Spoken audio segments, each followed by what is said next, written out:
Stephanie and Andrew Galligan are the parents of young hockey player Aiden, who suffered a concussion in 2023. Both Stephanie and Andrew are in their early 40s and live in Tampa, Florida. Stephanie is a lawyer and Andrew is a pediatrician. He didn't know what day it was 3 days later.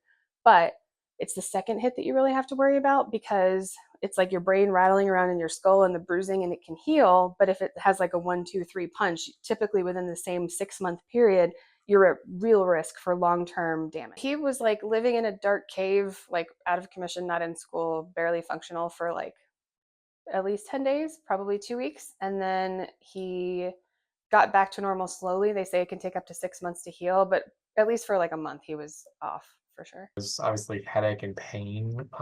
He had a little bit of like light sensitivity. And then in the coming like days and weeks after, some balance issues. So he's pretty, solid on his feet, but you could tell he's a little off with that. And then just a little bit, kind of problems with not memory, but just how his brain was like maybe a little bit slower with functioning. Jacob Weaver is a former amateur hockey goalie. Weaver suffered from 8 concussions in his 12-year career, each with different symptoms. Weaver is a 21-year-old server who lives in Branson, Florida. I had a couple where I blacked out, so that was like an instant grade 3, but those would take, I'd probably sit in my room mostly all day in the dark, sleep, eat, and then take ibuprofen and stuff until it finally, the symptoms subsided. I was able to slowly start getting back into regular life. And then usually like 2 weeks after that, I'd finally start picking back up on the ice.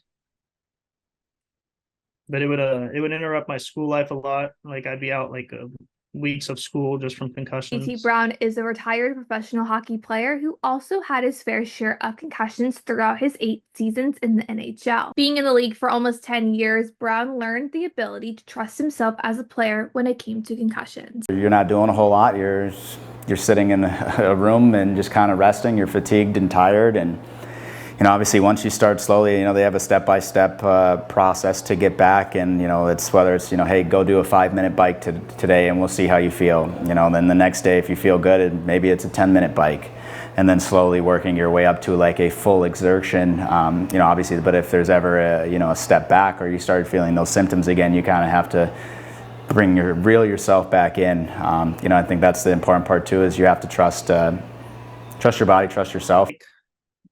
Loss of balance, light sensitivity was a big one that always seemed to stick around for me.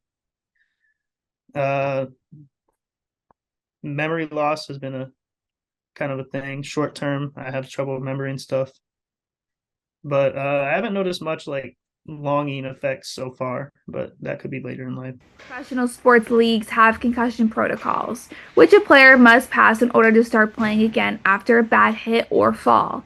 However, Brown says improvements are still needed. There's times too where even I cleared concussion protocol and I knew I wasn't good. So I could have gone back and played, but I think that's one of the instances where I got older and I got smarter. Sometimes you say, oh, I'm just okay, I want to play. But, as I got older, you kind of realize the importance of your brain. As terrible as that sounds, like it takes that long, or, getting a concussion to kind of realize it's not something you want to mess with. And, I had to say like, hey, I'm not ready. Even though I can pass the test, something doesn't feel right with me.